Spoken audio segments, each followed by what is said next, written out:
Hello, it's Doris again, and I'm sorry for another faceless video, but I thought you might like to see what a high school English department book room looks like in the state of Tennessee in the good old US of A. And I thought it would be more dramatic if you saw like the volume of the individual books, you know what I mean? So up here we have Tequila Mockingbird, and you can see these are war-weary books. They're battered. These are used every year, every semester. Why? Because it's the greatest novel ever written. There's nothing else to say. I read it like at least every other year, and when I read it 3 times because I have to teach it, you know, and I have to read it before I teach it. And there's Miss Hunley's annotated edition up there. So yeah, good stuff. And then we have a more recent addition to the, you know, high school book classics in The Book Thief. Another just seriously impactful novel. If you haven't read it, you need to put it on your must-read list for sure. And then down here, a straight up classic for sure. I said that already. Lord of the Flies.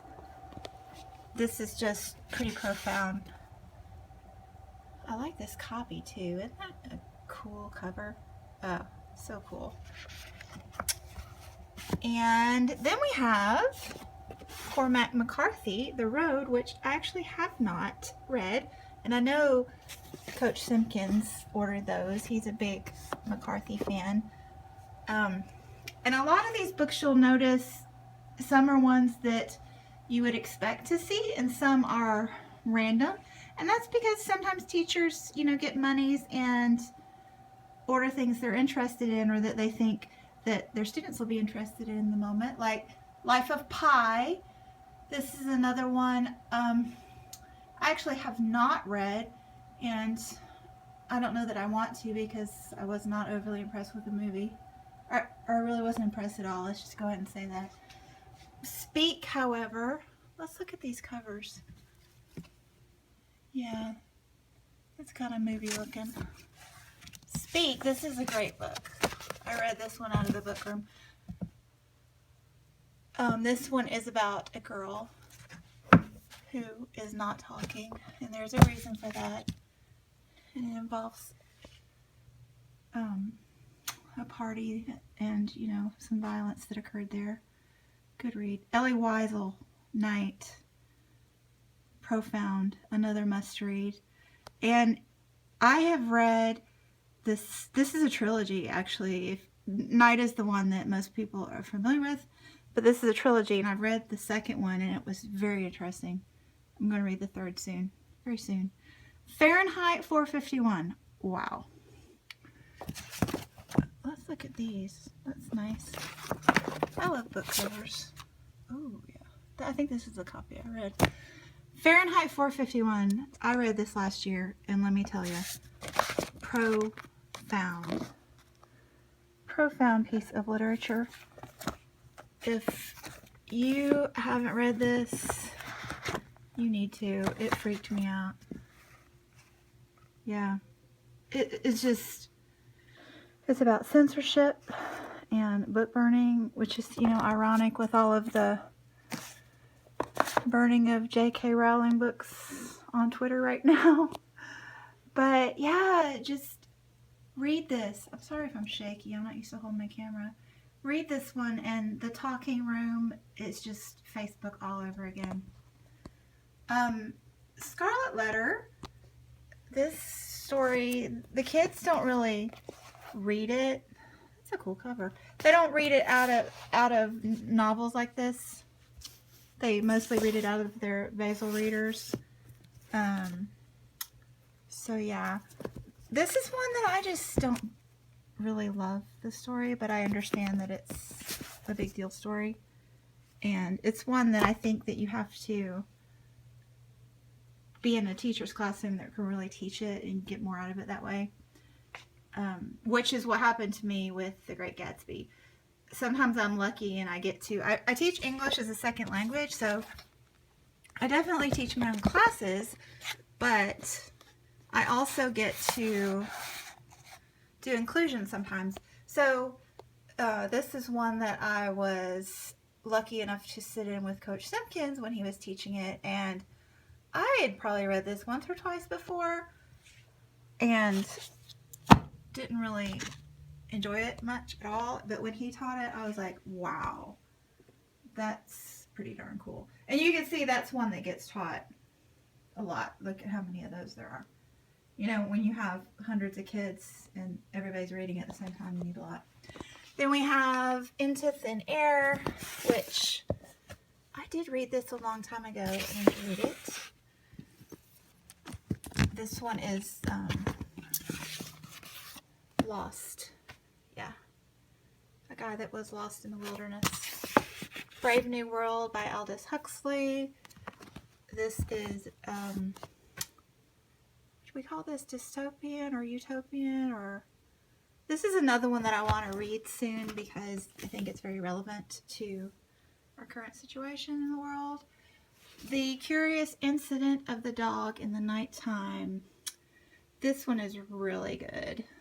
This is very, I would say, quirky, but also there's murder and yeah, and there's autism. And I'm curious now what the relationship, because the author writes really well about this boy that has autism. So I'm curious what the connection he has with autism.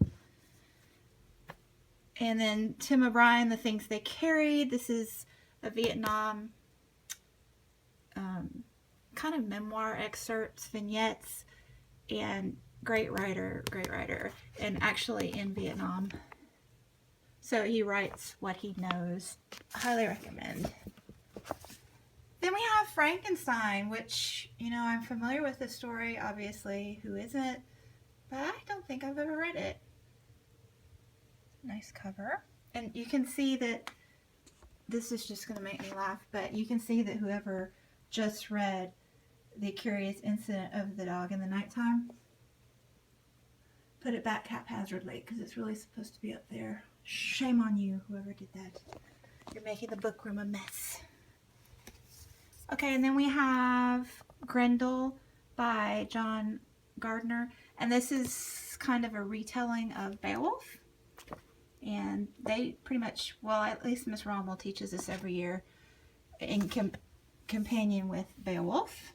And I think it's told from the mother's point of view. And that's all that's there. And then let me get you over here without too much whiplash. Let's see. Pygmalion, My Fair Lady, never read it. The Grapes of Wrath by John Steinbeck. Oh, look at this book. This is an amazing novel. I'm really excited. I'm going to read East of Eden this year. I've read a lot of John Steinbeck, and he's a great writer. That's a nice cover, too. Maybe I should read that. I wonder if this pink one's any different. Yeah, kind of classy. And this is another one I need to read in light of, you know, this week. Frederick Douglass has been in the news again. Narrative of the Life of Frederick Douglass. Yeah, I need to take that one home. And then a couple random, like I don't know why these are in here. We don't have class sets, but Albert Camus, The Stranger. Never read it. I've never read any of his, actually. I need to remedy that. That's a nice cover, too. And The Invisible Man, which I have read and loved, but I think I was a teenager, so I really need to reread that one. Antigone, Oedipus Rex, Sophocles, so that's Oedipus Rex again. And these books are like, these little ones here are really old. I don't know if anybody's used them in recent, like since I've been here, and I've been here 15 years. And then we have Catcher in the Rye. Hated it, but let's look at the cover. Yep, that's the classic cover. Sue Kid Monk, The Life of Bees. Loved it. Great book. This is about, might be a young girl coming of age type novel. Gorgeous, gorgeous story. Southern lit. And I actually need to get my own copy for my bee collection books. Yep. And then Truman Capote. Love this. This is a great book. And this cover, it's one of those fabric-y feeling paperbacks. See this other cover. Oh, that's cool too. They're nice covers.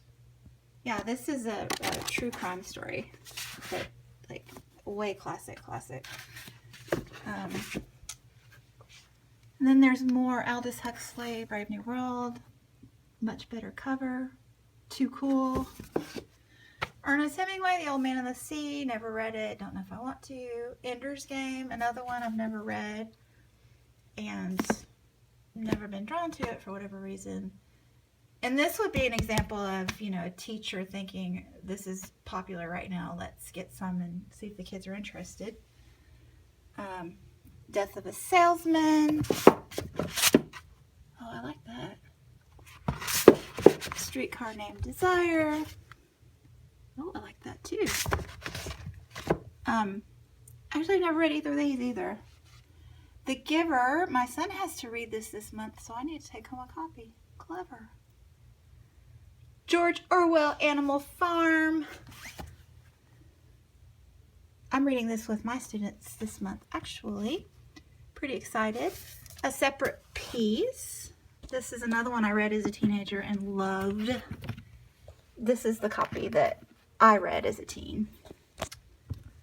Not this actual copy, but, you know, that edition. Good books. These are all good books right here. And then let's go over here for just a few more. What do we have?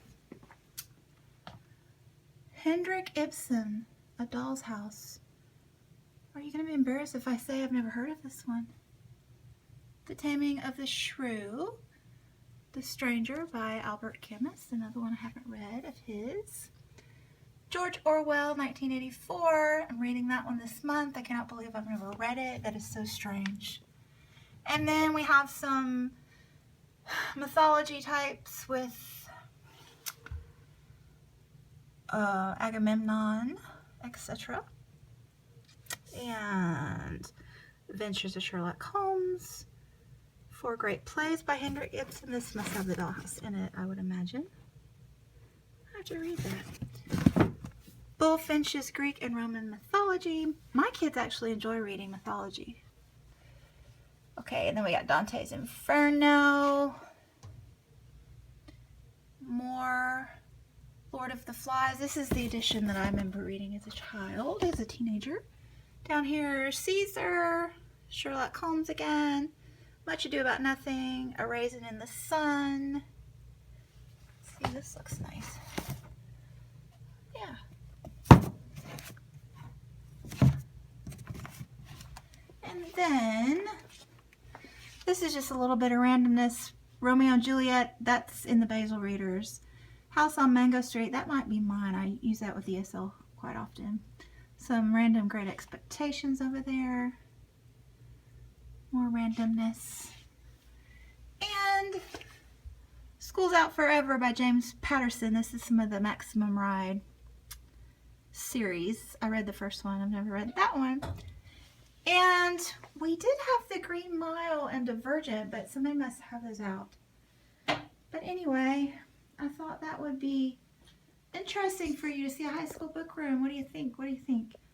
I'll come back and let me know which ones of these that I haven't read that I should read. So I'll be back soon with that video.